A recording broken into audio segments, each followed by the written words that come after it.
every game, but is there a way to bottle it or kind of build off that, or like how do you moving forward? How do you? Well, 'cause you've first of seen what you all, can do. the outcome is irrelevant. We did play better. We played kind of like a desperate, angry type team, more so than we had been all year long at any time, and so that was positive. But you know, the thing that's so crazy about sports, and we see it all the time, is we didn't try to do one thing different than what we tried just, you know, 5 days earlier, and it's just a mindset difference. And so, yeah, we try to bottle that, and guys understand why we looked a lot better and why we played better. But I think each individual in that particular game kind of took it on themselves to get themselves ready, as opposed to waiting on somebody to do it for them. Bill, you guys made the choice to fly home yesterday instead of on Sunday after the game. Just how did the travel go getting back to Lawrence? Oh, it was fine. Did you say we made a choice? Yeah, because of the weather. No. Yeah, yeah. Well, we didn't make a choice. The weather made the choice for us. Yeah, we were told that we couldn't get back, and we actually left to go to the airport around 10 o'clock, 10:15, 10:30 Eastern time. And halfway to the airport, we were told that we couldn't get out. So we were calling the hotel to make accommodations to go back to the hotel and spend the day there, because we were told everything was shut down. And there was something with the ramp, being able to get the ramp to the actual plane. And then still on the same bus ride, before she could turn around, we got a call saying, no, we got it handled now to come on in. So yeah, it was fine. You know, in situations like that, it doesn't do any good to, you know, worry about that stuff. We just happy we got home when we did, and didn't feel rushed. And the worst thing about it forced yesterday to be a day off as opposed to a preparation day. So no concern at all about the game tomorrow happening on schedule when all that was happening? As far as our game coming off tomorrow, Yeah. oh yeah, there's no concern. I've already got all the emails today that business is all back as usual beginning tomorrow. I think it's even that way with school, public school, if I'm not mistaken. It's that way with the businesses in town. And I don't know what neighborhood you guys live in, but the main roads are fine. I don't know about the residential areas that they all are, but the biggest thing I think and the challenge will be, just making sure that the parking lots are clear, which they're clear from snow, but are they clear from ice? Which I'm sure they're gonna salt them and do all this stuff like they did the main parking lot out here, and the sidewalks, which even though the game's tomorrow, it's still plenty of time to get that stuff done between now and then. So I can't see tomorrow being anything other than cold. Was Bryson able to make it out here as scheduled with the weather? Yes, Bryson got here about an hour before we landed yesterday. He landed, and he's here. I haven't seen him yet. He's here. He's done all his physicals and getting fitted and getting all the things you need to do to be an actual student here. So he won't do anything today because he can't, but hopefully starting tomorrow he can do some things. I don't know if he'll participate in full practice yet starting tomorrow. We'll wait and see how he's feeling with his foot, but all indications are that's just a little time away, if any. Bill, you talked about the mindset difference. Does that have to come from veterans? Do they need to be guys that have gone through some college basketball to just decide that, or can that be young, old, doesn't matter? I think in a perfect world it comes from your veterans, but I'm telling you what, next year it won't come from a veteran, it'll come from a freshman. So the thing that we need is that for it to be a collective effort as opposed to an individual effort, because history has shown us that's something that doesn't come natural with some of the guys. And so if it doesn't come natural, let's all kind of, do our part to add to it rather than rely on somebody else to do it. And that's what happened the other day. Let's call it like it is. When Hunt and Juan and KJ play with that type of energy, we're a different team than when that does not show up, without question. Do you have a read on, so they do that, it goes well, human nature maybe is, okay, relax a little. Do you have a read on whether they'll keep that pedal down? We talked about that briefly, but I haven't seen them since the game in a basketball type talk or setting. So you guys know after a game, you can't talk about the game with your players or show film. And then, yeah, it's a rule. Anything that occurs after the game, even if you play 11 a.m. game, you can't do anything with the players after the game. No film, no talk, no nothing. Till the next day? The next day, which was our travel day. Oh, right. And on travel days, or off days, you can't do anything basketball Right. related with them. So our first time to see them will be today and talk about anything basketball, which will just be in an hour from now. So yeah, we'll discuss all that. But you bring up a good point.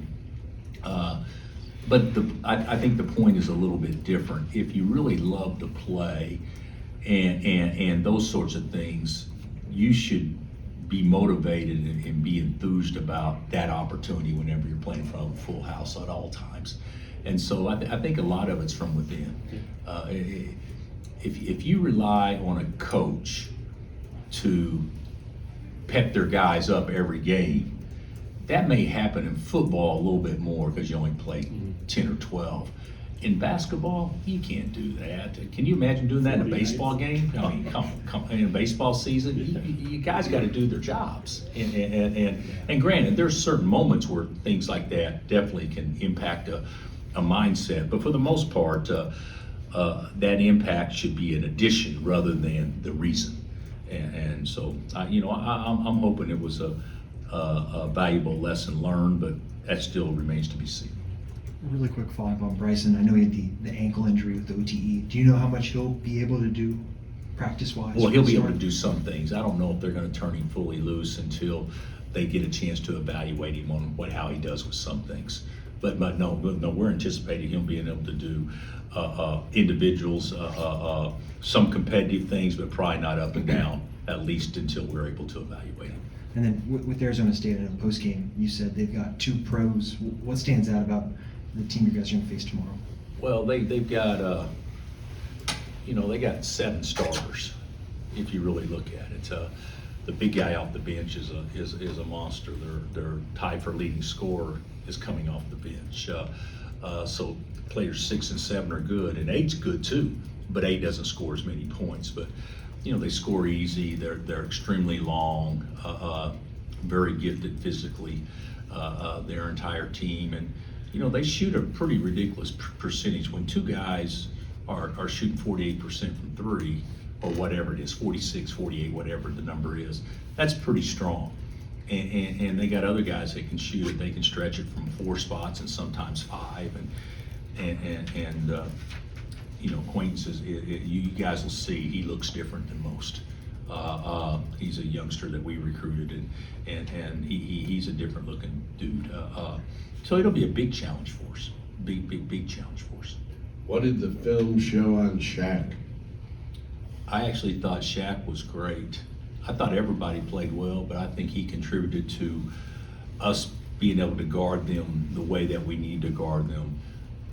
Strength, quickness on strength and quickness, as opposed to maybe using Juan in a situation where Shaq was better equipped to guard him and Juan was better equipped to guard Jordan Ivey. I think that there were some things that happened that was good for us with Shaq being out there.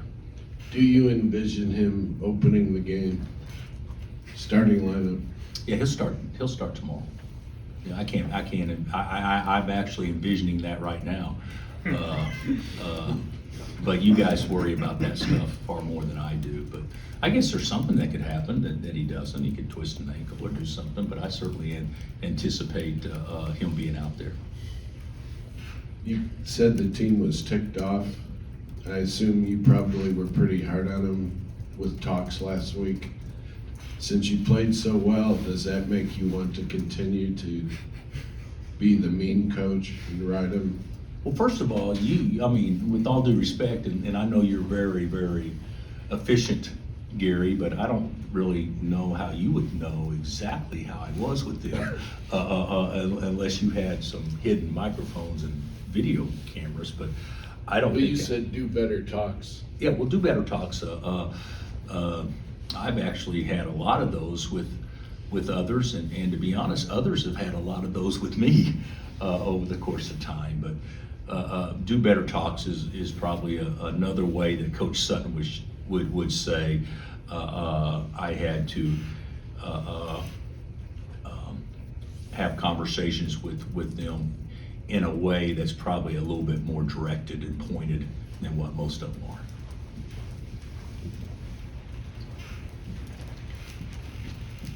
Just real quick, it looked like the guys were having fun out there and enjoying themselves. Is that a conversation you have to remind them to, I mean, it just looked like Is that really part of it?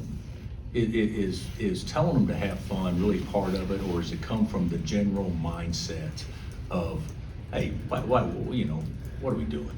And to me, that's where it starts. I think we can break things down based on how we see results, and then we go to the actions that cause the results and get fixated on that. Most of the stuff happens at a much lower level, you know, a mindset, an enthusiasm, a passion, things like that. If you have those things, then naturally it is more fun, the way I see it.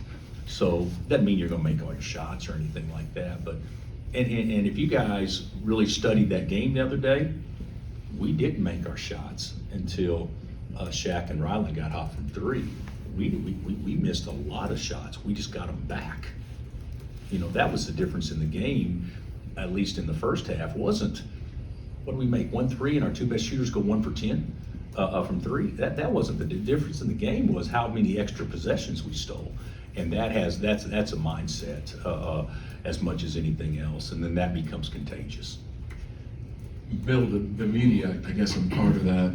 We tend to put AJ and Ryland together because of some commonalities of where they came from and their success. Obviously, they're different people. Can you just talk about maybe each one individually and you know how much they both had some good minutes on Sunday, just how close they are to maybe realizing their potential and the ceiling and what they can do for us this year? Well, they're both good players, you know, and they were good players where they came from. They're better players than what they've been able to show so far, in large part. You know, could that be because of us or the system? Absolutely, that could play a role in it. But I've always been in the business is how do you win in the end? And I think the best way for us to win in the end is to not pacify a situation, hoping to win a battle and maybe compromise yourself and doing what's right to give us the best chance in the end. And I think they're both trying. Their attitudes are great. And the other day, you know, AJ was the odd man out the other day, and you guys saw it. He was the ninth man that got into the game. That's a pretty humbling thing, to be the ninth man when you get in the game whenever you got other things. But we were actually better with Shaq starting. We had a defensive mindset right from the get-go with him starting. It's not bad for AJ to see that. Ryland got in, and Ryland he did what he does. He shoots the ball when he's got space. But is that really why he played well? How many times did he dive on a loose ball? How many times did he steal an extra possession, which gives him confidence to shoot the ball in other situations because he knows he's not coming out because he's doing other things. So I thought the other day was a great day for both of them. To be real candid with you, but I didn't think it was one of those days that, hey, we were positively better with this guy in the game than that guy in the game. You know, you can make a case that Flory Badunga was the best player in the game. But, you know, Hunter still gets 21 in the first half. You know, so and then KJ played his best game that he's played in weeks. I mean, gosh dang, he was phenomenal. The things that he did defensively and activity on the board and running in transition and blocking shots, he was great. The goal is with me is not to figure out, okay, which 5 guys. The goal is, to me, is to get them all playing like that. If they all play like that, now, what we talked about before, now you have 7 or 8 starters that are all good enough to play in any situation. And that's the goal for me. So we get hung up on certain things, which are real, but it's in the big picture. You know, the goal is for us to be as good as we can be, and for us to be as good as we can be, we need everybody competing and playing at a high level, and they all bring something different. Rylan Griffin, to me, would have played just as well if he goes 1 for 4 from 3 as opposed to 4 for 4 from 3, because of the way that he played within the concept of what we're trying to do. And so, although it is nice to make shots, but you know, that's how I look at it. Anything else? Thanks, Thanks, Coach.